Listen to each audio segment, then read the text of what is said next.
ഞാനും കൊടുത്തിട്ടുണ്ട്. കാരണം ലാലേട്ടൻ കൊടുത്തിട്ടുണ്ട് 25 ലക്ഷം രൂപ, മമ്മൂക്ക കൊടുത്തിട്ടുണ്ട് 20 ലക്ഷം രൂപ, മമ്മൂക്ക ഇനിയും കൊടുക്കും എന്നൊക്കെ പറയുന്നുണ്ട്. എന്തോ ആയിക്കോട്ടെ, ആരെങ്കിലും കൊടുത്തിട്ടുണ്ട്. പക്ഷെ ഇപ്പം എന്താണെന്ന് വെച്ചാൽ ഞങ്ങളൊക്കെ ഇൻവോൾവ് ആണ് അതിനകത്ത്. ഞാൻ ഒരു ക്ലിയർ കട്ട് മനുഷ്യന്മാരെ സഹായിക്കാൻ വേണ്ടി മാത്രം ഇറങ്ങിയിരിക്കും. എൻ്റെ ഉണ്ട് ഒരു ചാരിറ്റബിൾ ട്രസ്റ്റ്. ഇന്ന് വരെ 5 രൂപ ഞാൻ എവിടെ നിന്നും പിരിച്ചിട്ടോ ഒന്നും ചെയ്തിട്ടില്ല. കാരണം വെച്ചാൽ ഞാൻ ഓൾറെഡി വിശ്വശാന്തി ഫൗണ്ടേഷൻ്റെ മാനേജിങ് ഡയറക്ടർ ആയപ്പം ഞാൻ അതിന് മാറ്റി അങ്ങ് നിർത്തി. എനിക്ക് വേണ്ടിയിട്ടൊന്നും വേണ്ട. എന്നിട്ട് ഈ ചാരിറ്റബിൾ ട്രസ്റ്റ് പോലും പല ആളുകളും എന്നെ വിളിച്ചിട്ട് 300 കോടി തരാം, 200 കോടി തരാം, പകുതി ഞങ്ങൾക്ക് തന്നാൽ മതി, ഇങ്ങനെയുള്ള കുറേ കേസുകൾ ഞങ്ങളുടെ അടുത്ത് വരാറുണ്ട്. ഞാൻ പറയും, ഇനി മേലിൽ എന്നെ വിളിച്ചാൽ നീ എവിടെയാണെങ്കിലും ശരി, ഞാൻ അവിടെ വന്നിട്ട് നമുക്ക് ഡീൽ ചെയ്യാം. 50% ഞാൻ അവിടെ വന്ന് വാങ്ങിക്കാം. കാരണം ഇങ്ങനെയുള്ള കുറേ ഫ്രോഡുകളും നടക്കുന്നത്. അപ്പോൾ എന്താണ്, ചാരിറ്റബിൾ ട്രസ്റ്റിൻ്റെ ബോർഡിലും ഫ്രോഡിസം. പക്ഷേ ഇന്നിപ്പോൾ ഫണ്ടുകൾ വരുന്നതും എന്നെ ആൾക്കാർ വിളിക്കുന്നതും അത് മേജർ മുകളിലുള്ളൊരു വിശ്വാസം, നിങ്ങളാണ് MD, you will deal it, and that's what I am doing. അപ്പോൾ ലാൽ സാർ അടക്കം എന്നെ അതിൻ്റെ മാനേജിങ് ഡയറക്ടറായിട്ട് വെച്ചിട്ടുണ്ടെങ്കിൽ there is a reason why we are doing it. We don't want anything from anybody. പല സ്ഥലത്തും ഞങ്ങൾ വണ്ടി ഓടിച്ച് ഞങ്ങളുടെ വണ്ടി എടുത്തുകൊണ്ട് പോയിട്ട് കാര്യങ്ങൾ ചെയ്യുന്നുണ്ട്. ഇപ്രാവശ്യം ലാൽ സാർ പറഞ്ഞു നിങ്ങളൊരു വണ്ടി വാങ്ങിച്ചേക്കോ എന്നുള്ളത്. പക്ഷേ ഞങ്ങൾ പലയിടത്തും ഓട്ടോറിക്ഷയിൽ പോയിട്ട് ഇറങ്ങിയിട്ടുണ്ട്, എൻ്റെ സ്റ്റാഫുകൾ, ഡയറക്ടേഴ്സ്.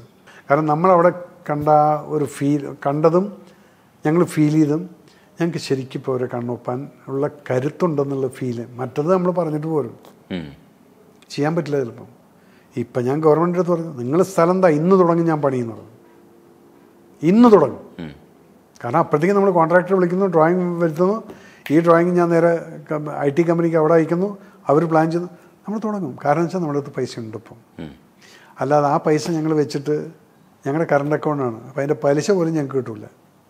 അപ്പോൾ അത് വിചാരിച്ചിട്ട് ആരും പേടിക്കേണ്ട. കാരണം ഞങ്ങൾക്ക് എത്രയും പെട്ടെന്ന് ചിലവാക്കുന്നതാണ് ഞങ്ങൾക്ക് നല്ലത്. വെറുതെ ബാങ്കിലവിടെ വെച്ചിട്ട് കാര്യമില്ലല്ലോ. സേവിങ്സ് ആണെങ്കിൽ അതിൻ്റെ പലിശ വല്ലതും വരും എന്ന് പറയാം. അതൊന്നുമില്ല. അപ്പം അതുകൊണ്ട് there is no motive at all for us to keep the money with us.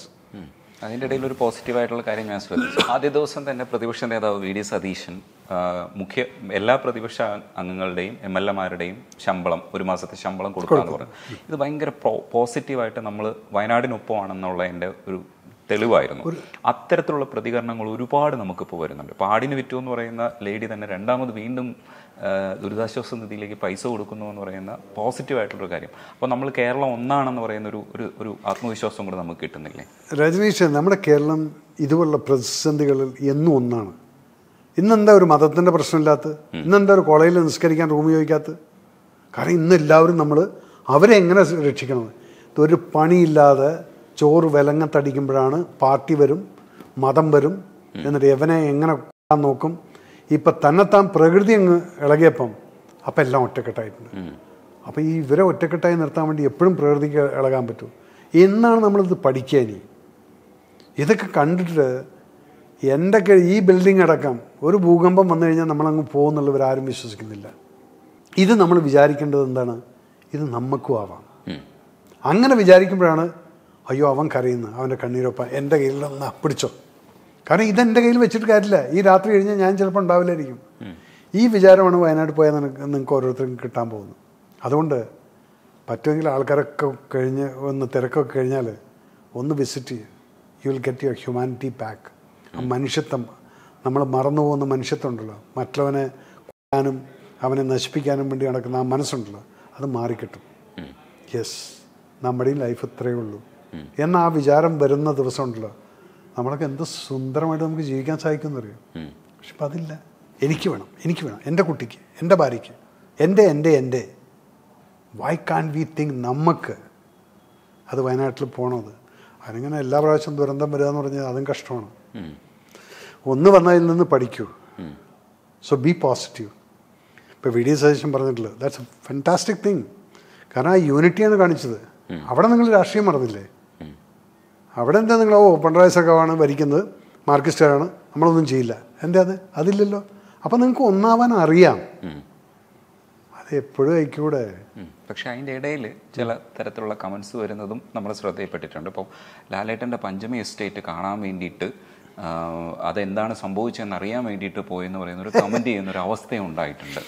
അതിൽ പറഞ്ഞ് മനുഷ്യർക്ക് ഇന്ന് തലയ്ക്കകത്ത് കയറിയിരിക്കുന്ന ഈ ഒരു വൃത്തികെട്ട വിഷം, മറ്റവൻ്റെ അധപ്പതനം കാണാൻ വേണ്ടി മാത്രം ജീവിക്കുന്ന കുറേ നികൃഷ്ട ജീവികൾ നമ്മുടെ നാട്ടിലുണ്ട്.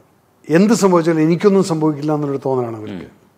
ലാലേട്ടൻ്റെ എസ്റ്റേറ്റൊക്കെ വിറ്റിട്ട് എത്രയോ കൊല്ലങ്ങളായി. അവിടെ വർക്ക് ചെയ്തിരുന്ന ഒരാൾ കാണാൻ വന്നിരുന്നു ലാലേട്ടനെ. ലാലേട്ടൻ കെട്ടിപ്പിടിച്ചിട്ട് രണ്ടുപേരും കൂടെ അങ്ങനെ നിന്നു. എസ്റ്റേറ്റ് കാണാനില്ല, ആ ലാസ്റ്റ് എവിടുന്ന അതിൻ്റെ ഉത്ഭവം. അപ്പം അതുപോലും പറയാൻ ചിന്തിക്കാനുള്ള മൈൻഡ് ഉണ്ടെങ്കിൽ നിൻ്റെ മനസ്സിൽ ഒരിക്കലും പോസിറ്റിവിറ്റി വരില്ല. നീ മറ്റവൻ്റെ നാശത്തിന് വേണ്ടി മാത്രം ഇരിക്കുകയാണ്. നിൻ്റെ അന്ത്യം എങ്ങനെയാവും എന്നുള്ളത് നിനക്കറിയില്ല, ഇത് ഇവന്മാർക്കറിയില്ല. സോ രജനീഷ് ഇപ്പോൾ ഇവിടെ പറഞ്ഞു പോസിറ്റിവിറ്റി. ഈ പോസിറ്റിവിറ്റിക്ക് മനുഷ്യർ മനസ്സിലാക്കേണ്ട ഒരു കാര്യമാണ്, നീ എത്രത്തോളം നെഗറ്റീവ് ആവുന്നു അത്രത്തോളം നീ നശിച്ചുകൊണ്ടിരിക്കുന്നു. അതില്ല. ലാലേട്ടൻ അത് ചെയ്തു. അപ്പം അതിൻ്റെ ഉള്ളൊരു കുറ്റം കാണാൻ വേണ്ടി അങ്ങേർക്ക് അവിടെ എസ്റ്റേറ്റ് ഇല്ലായിരുന്നെങ്കിലും അങ്ങേരെ അവിടെ പോകും. അത് എസ്റ്റേറ്റിലേക്ക് പോയതല്ല, എവിടുന്ന് ഇത് തുടങ്ങി അത് കഴിഞ്ഞ് നദി എങ്ങോട്ട് പോയി, ഒന്ന് ലെഫ്റ്റോട്ട് പോയിട്ടുണ്ട്, അവിടെയാണ് നമ്മുടെ ലാസ്റ്റ് പോയിന്റ്. അപ്പോൾ നമുക്ക് ഇവിടുന്ന് ഇറങ്ങി വന്നിട്ടുള്ള മലയെ കാണാം. ഇതിലേ അങ്ങ് ഇടിച്ചു പോയി ആദ്യം, അത് കഴിഞ്ഞ് ബാക്കി രണ്ടാമത്തെ വന്നാണ് രണ്ട് കൂടെ അങ്ങ് പോയത്. അപ്പോഴാണ് രണ്ട് സൈഡും അങ്ങ് പോയി. പിന്നെ അവിടെ ഒന്നും ഇല്ലാതായി പോയി. അല്ലെ ആ മനുഷ്യൻ നിന്നിട്ട് ഇങ്ങനെ നോക്കിയിട്ട് അവിടെ എവിടെയായിരുന്നു സാർ, അത് കേട്ടപ്പോൾ ഞാൻ തകർന്നു പോയി. ജനിച്ചു വളർന്ന വീട് എവിടെയാണെന്നുള്ളത് ഈ ഭൂമിയിൽ ജീവിച്ചിരിക്കുമ്പോൾ നമുക്കറിയില്ല എന്ന് പറഞ്ഞാൽ അവിടെ നിന്നുകൊണ്ട് അതിരുകളില്ല, വേലിയില്ല, മതിലില്ല. നിങ്ങൾ ഈ മതിലിനും വേലിക്കൊക്കെ വേണ്ടി വഴക്കടിക്കുന്നില്ലേ? എവിടെ പോയി നിങ്ങളുടെ മതിലും വേലിയും? സ്വന്തം വീട് പോലെ എവിടെ നിന്നുള്ള അറിയാതെ നിന്നിരുന്ന മനുഷ്യൻ ഞാൻ കണ്ടിട്ടുണ്ട്. ഇതിനൊക്കെ രജനീഷ് അവിടെ പോയിട്ട് നിങ്ങൾ മനസ്സിലാക്കുക. ഹൃദയത്തിനകത്ത് മറ്റുള്ളവന് വേണ്ടി വേദനിക്കാനുള്ള ഒരു മനസ്സുണ്ടെങ്കിൽ you will understand all this. അല്ലെങ്കിൽ പറഞ്ഞു കഴിഞ്ഞാൽ പിന്നെ ഇതുപോലുള്ള ആളുകളുടെ കമൻറ്റൊന്നും നമ്മൾ റിയാക്ട് ചെയ്യരുത്. അത് വായിക്കാനോ, ഞാൻ എൻ്റെ താഴത്തുള്ള കമൻറ്റൊന്നും ഞാൻ വായിക്കാറില്ല. പലതും നമുക്ക് പോസിറ്റീവ് വരുന്ന അതിൻ്റെ ഇടയിൽ കാണാൻ കുത്തിത്തരും. അത് കേൾക്കുമ്പോൾ നമുക്ക് തോന്നി ഇവൻ്റെ മാനസികാവസ്ഥ എന്താണെന്നുള്ളത്. സോ ഞാനിപ്പോഴും ജനങ്ങളോട് പറയുന്നു, നിങ്ങളെല്ലാവരും ഒറ്റക്കെട്ടായി നിന്നുകൊണ്ട് ഇനിയും അവരെ ഉയർത്തെഴുന്നേൽപ്പിക്കാൻ നമുക്ക് കുറേ പൈസ ആവശ്യമുണ്ട്. അപ്പോൾ അവർ ഇനി അവരുടെ സ്ഥലം ഇനി അവരുടെ അല്ലാതെ അവരെ അവിടെ നിന്നെല്ലാം പറിച്ച് അവിടുന്ന് കൊണ്ടുപോയി വേറൊരു സ്ഥലത്ത് കൊണ്ട് താമസിപ്പിക്കണം. അപ്പം അതൊന്ന് ആലോചിച്ച് നോക്കിയേ. എൻ്റെ സ്വന്തം വീടും നാടൊക്കെ നോക്കിയാൽ കാണുന്ന ദൂരത്ത്, പക്ഷെ എൻ്റെ അല്ലാതിപ്പം ഈ അവസ്ഥ നിങ്ങൾ ആരെങ്കിലും അനുഭവിച്ചിട്ടുണ്ടോ? അത് അനുഭവിക്കുമ്പോൾ മാത്രമേ അറിയുള്ളൂ. അതുകൊണ്ട് അവർക്ക് ഒരു രൂപയെങ്കിലും ഒരു രൂപ. ഞാൻ അതുകൊണ്ടാണ് മുഖ്യമന്ത്രിയുടെ ഫണ്ടിലേക്ക് ഞാൻ പൈസ കൊടുത്തിട്ടുണ്ട്. കാരണം എന്നാൽ കഴിയുന്ന രീതി, ഞാൻ മോഹൻലാലും മമ്മൂക്കൊന്നുമല്ല, പക്ഷെ എന്നാൽ കഴിയുന്ന രീതിയിൽ ഞാനും കൊടുത്തിട്ടുണ്ട്. അവരത് ഭയങ്കരമായിട്ട് അപ്രീഷിയേറ്റും ചെയ്തിട്ടുണ്ട്.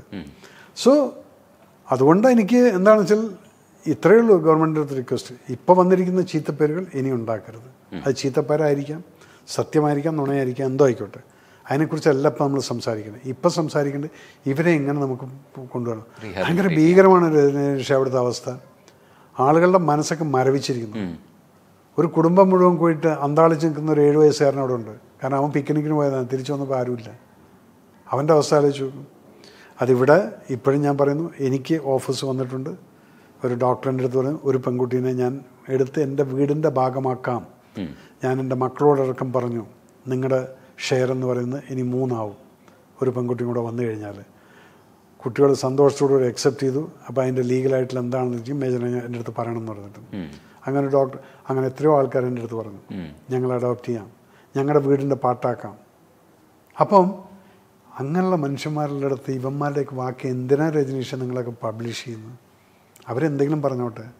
അവരുടെ ഈ നെഗറ്റീവ് കമൻസിനെ നമ്മൾ നോക്കാൻ നിൽക്കണ്ട. അവർ നിങ്ങൾക്ക് നേരെയാക്കാൻ പറ്റില്ല. അപ്പോൾ നമുക്ക് let's all be positive and get together. നിങ്ങളെപ്പോലുള്ള ചാനലുകൾ അതിനെയാണ് എൻകറേജ് ചെയ്യണം. ഇതുപോലുള്ള ആളുകളെ നിങ്ങൾ എൻകറേജ് ചെയ്യും. അല്ല ഞാൻ പറഞ്ഞു, ആ 3000 തന്നു കുടുക്ക പൊട്ടിച്ചു എന്നൊക്കെ പറഞ്ഞു കഴിഞ്ഞാൽ അതിൻ്റെ ന്യൂസ്. പിന്നെ ആ മുലപ്പാൽ കൊടുക്കാൻ വേണ്ടി പോയിട്ടുള്ള സ്ത്രീയുടെ താഴത്തൊരു കമൻറ്റ് എഴുതിയിട്ടുള്ള, അത് നമുക്ക് ഡിസ്കസ് ചെയ്യാൻ വേണ്ട. അതല്ലേ ഞാൻ പറഞ്ഞത്. മോശം കാര്യം. ഇവനൊക്കെ എന്ത് മാനസികാവസ്ഥയാണ് നിങ്ങൾ പറയുന്നത്? ഞാൻ ഇത്രയും സമയം നിങ്ങളോട് സംസാരിക്കുന്നത് എന്താണ്? ഇതെൻ്റെ മനസ്സിൻ്റെ വേദനകളാണ്. മനുഷ്യൻ്റെ നികൃഷ്ട മൈൻഡ് സെറ്റ്. ഇവനൊന്നും അമ്മയില്ല, പെങ്ങളില്ല, ഒന്നുമില്ല. അങ്ങനെയുള്ള അവസ്ഥയിലാണ് ഇപ്പം നിൽക്കുന്നത്. അതെന്തുകൊണ്ടെന്നറിയോ? ഇവിടെ എല്ലാം കഞ്ചാവിനും മയക്കുമരുന്നുകൾക്കും അടിമപ്പെട്ട് നമ്മുടെ സംസ്കാരത്തെ മറന്ന്, അമ്മയാര്, അച്ഛനാര്, പെങ്ങളാര് എന്നുള്ളത് മറന്നുകൊണ്ട് ഒരു തലമുറ വളർന്നു വരുന്നുണ്ട്. വളരെ ഡേഞ്ചറസ് ആണത്.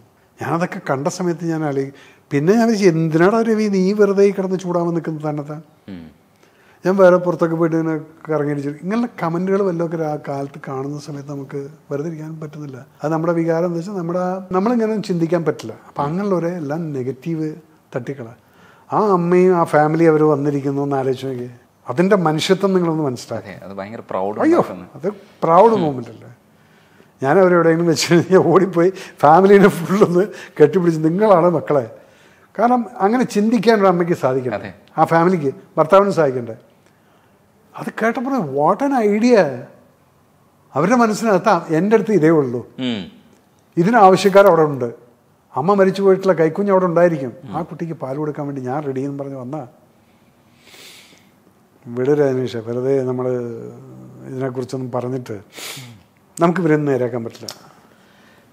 നമുക്കിപ്പോൾ റീഹാബിലിറ്റേഷനെ അതിൻ്റെ ഒരു പൂർണ്ണതയിലെത്തിക്കാനും എങ്ങനെയൊക്കെയാണ് വേണ്ടതെന്നുള്ള അഭിപ്രായം സ്വരൂപിക്കാനും ഒക്കെ ഉള്ള സമയമാണ്. അത്തരത്തിലുള്ള ഡിസ്കഷൻസിൽ സാറൊക്കെ സജീവമായിട്ട് ഇടപെടും. ഞങ്ങൾക്കൊരു സല്യൂട്ടുണ്ട്. ലാലേട്ടനും സാറും കൂടെ അവിടെ നിന്ന് സംസാരിക്കുന്ന സമയത്ത് ഞാൻ വിചാരിച്ചു അത്രയും അറ്റൻഷൻ കൊണ്ടുവരാൻ കഴിയുന്നത് തന്നെ നമുക്ക് വലിയ കാര്യമാണെന്ന് മനസ്സിലാക്കുന്നതാണ്. ഇല്ല, അവിടെ പോയിട്ട് ഞാനതാണ് സ്റ്റഡി ചെയ്തത്. ഇവിടെ ഇനി ഒരാൾക്കും താമസിക്കാൻ പറ്റില്ല. അപ്പോഴാണ് മുഖ്യമന്ത്രി അനൗൺസ് ചെയ്തു നമ്മൾ ഇവർക്ക് വേറൊരു വില്ലേജ് ഉണ്ടാക്കി കൊടുക്കും. അപ്പോൾ അങ്ങനെയാണ് ഞാൻ MP രാജേഷുമായിട്ട് സംസാരിച്ചത്. കാരണം അദ്ദേഹമാണ് പഞ്ചായത്തിൻ്റെ ഇതിനെല്ലാം. അപ്പോൾ അവിടെ സംസാരിച്ചപ്പോൾ ഞങ്ങൾ 2 ദിവസത്തിനകത്ത് ഞങ്ങളൊരു മീറ്റിംഗ് ഉണ്ടായിരിക്കും. അതിനകത്ത് ഇത് വെച്ച് ആ സമയത്ത് ഞാൻ ഒരു കാര്യം കൂടെ ഈ ഡിസാസ്റ്റർ മാനേജ്മെൻറ്റ് എന്ന് പറയുന്ന ഒരു സംഭവം ഞാൻ എല്ലായിടത്തും പറയാറുണ്ട്. ആ ഒരു ടീം നമുക്ക് സ്ട്രോങ് ആയിട്ട് വേണം. അതിൽ രാഷ്ട്രീയം കലർത്തരുത്. Only professional guys. അവർ വന്നാൽ അവർക്ക് മാസ ശമ്പളമൊന്നും വേണ്ട. അവർക്കാർ ഓണറിയും അത് ഓരോ സമയത്ത് വരുന്ന സമയത്ത് അഡ്വൈസിന് മാത്രം എന്തെങ്കിലും കൊടുത്തു കഴിഞ്ഞാൽ, ചിലവും കൊടുത്തു കഴിഞ്ഞാൽ സെൽഫ് സർവീസ് ചെയ്യാൻ ആൾക്കാരുണ്ടാവും. ഞാൻ ചെയ്യാറുണ്ടായിരുന്നല്ലോ, പണ്ട് പോലീസിന് ട്രെയിനിങ് ചെയ്യാൻ പോയിട്ടുണ്ടായിരുന്നില്ലേ. അപ്പോൾ ഇവിടെ നമുക്ക് ഈഗോ എല്ലാം മാറ്റി വെക്കണം. നമ്മൾ ജനങ്ങൾക്ക് ഇനി എന്ത് ചെയ്യാൻ പറ്റും എന്നുള്ളത് ഇവരുടെ റിഹാബിലിറ്റേഷൻ എന്ന് പറയുന്നതിൻ്റെ എന്നാൽ കഴിയുന്ന എൻ്റെ ബുദ്ധിയിൽ വരുന്ന ബുദ്ധിയെല്ലാം ഞാൻ ഗവൺമെൻറ്റിൻ്റെ അടുത്ത് പറഞ്ഞ് നമുക്ക് we can make A wonderful rehabilitation. അത് എത്രയും പെട്ടെന്ന് ഉണ്ടാവണം. അവരുടെ മനസ്സിനെ നമ്മൾ തിരിച്ചു കൊണ്ടുവരണം. ആ പാവപ്പെട്ട് അവർക്കൊന്നും അധികം വിദ്യാഭ്യാസം ഇതൊന്നും ഇല്ല. അവർ കണ്ടിരിക്കുന്ന ലോകം ഈ വയനാടും ഈ മുണ്ടക്കയും ഇങ്ങനെയുള്ള ഏരിയകൾ മാത്രമാണ്. വളരെ ഇന്നസെൻ്റ് ആണ് രജനീഷ് അവിടുത്തെ ആൾക്കാർ. They are not cunning. They haven't seen the township. They haven't seen the cunning people. They haven't.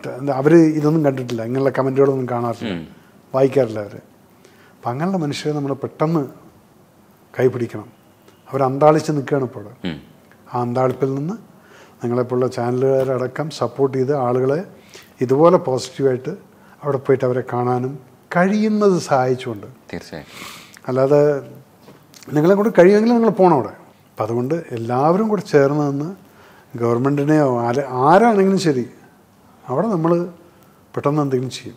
അതിനാണ് ഞാൻ ലാലേട്ടനെ കൊണ്ടുപോയത്. കാരണം ഇനിയിപ്പോൾ ലാലേട്ടൻ്റെ അടുത്ത് ഞാൻ എന്ത് പറഞ്ഞു കഴിഞ്ഞാലും ഈ വിൽ നോട്ട് സേ നോ. അപ്പം അത് കണ്ടു മൂപ്പര്. അപ്പം രവി സാർ അതെന്താ സ്കൂളിലെ കാര്യം മൂപ്പരെ മുന്നിൽ വെച്ചില്ല, ഞാൻ അല്ല സാറെന്ന് വെച്ചപ്പോൾ യെസ്. അപ്പം അതങ്ങനെ എഗ്രി ആവുകയാണ്. അതുകൊണ്ടാണ് മൂപ്പര് കണ്ടു അത് ആ ഒരു ഭീകരാവസ്ഥ. അപ്പം അതുകൊണ്ട് ഞങ്ങളുടെ വിശ്വശാന്തി അതിന് നല്ലൊരു ടീം എൻ്റെ കൂടെ നല്ല ചെറുപ്പക്കാരായിട്ട് ഉള്ള 2 പേര്, അഡ്വക്കേറ്റ് സ്മിതയും സജീവും നല്ല ആക്റ്റീവായിട്ട് ഇതുപോലെ അങ്ങനെയുള്ള മൈൻഡ് സെറ്റുള്ള ചെറുപ്പക്കാരാണ് മറ്റുള്ളവരെ സഹായിക്കാൻ വേണ്ടി. അത് വലിയൊരു സംഭവമാണ്. So will be doing something what ever we can do will do it. നമ്മൾ വിചാരിക്കുന്ന രീതിയിൽ തന്നെ അത് പുനരധിവാസം സാധ്യമാക്കാൻ നമുക്ക് കഴിയട്ടെ. അതിന് സാറിൻ്റെയൊക്കെ നല്ല രീതിയിലുള്ള പ്രവർത്തനങ്ങളും കോർഡിനേഷനും ഒക്കെ സർക്കാരിൻ്റെ ഭാഗത്തു നിന്നുള്ള കോർഡിനേഷനും ഒക്കെ ഉണ്ടാവട്ടെ. നല്ല രീതിയിൽ അത് പുരോഗമിക്കട്ടെ. നമുക്ക് അങ്ങനെ അവർക്കൊപ്പം നിൽക്കാം. നിങ്ങളുടെ എല്ലാ ആശംസകൾക്കും നന്ദിയുണ്ട്, ആ സപ്പോർട്ടിനും നന്ദിയുണ്ട്. അതുപോലെ എല്ലാ ജനങ്ങളോടും പറയുന്നു, let us all be united. അവർക്ക് വേണ്ടിയിട്ട്. നിങ്ങൾക്കറിയില്ല, ഭയങ്കര ഭീകരമായ അവസ്ഥയാണ് അവിടെ. അതുകൊണ്ട് നിങ്ങൾ വിചാരിക്കരുത് ഇന്നിപ്പോൾ ഞാൻ സേഫാണ്, ടൗണിലാണ് ഇരിക്കുന്നത്. എന്തും എവിടെയാവാം എന്നുള്ളത് അവിടെ പോയാൽ കാണാം. അതുകൊണ്ട് അവർക്ക് വേണ്ടിയിട്ട് പ്രാർത്ഥിക്കുക മാത്രമല്ല, അവർക്ക് വേണ്ടി നമുക്ക് ഒറ്റക്കെട്ടായി കഴിയുന്ന സംഭവങ്ങൾ അയച്ചുകൊണ്ടിരിക്കൂ. അത് ഗവൺമെൻറ് ചോദിച്ചാൽ കൊടുത്തോളൂ, വേറെ ആരെങ്കിലും ഒരു സംഘടന പോകുന്നുണ്ടെങ്കിൽ അവരുടെ അടുത്ത് കൊടുത്തയക്കൂ. എന്ത് ചെയ്താലും അവരുടെ കണ്ണീരൊപ്പണം നമുക്ക്. Thank you so much. God bless you.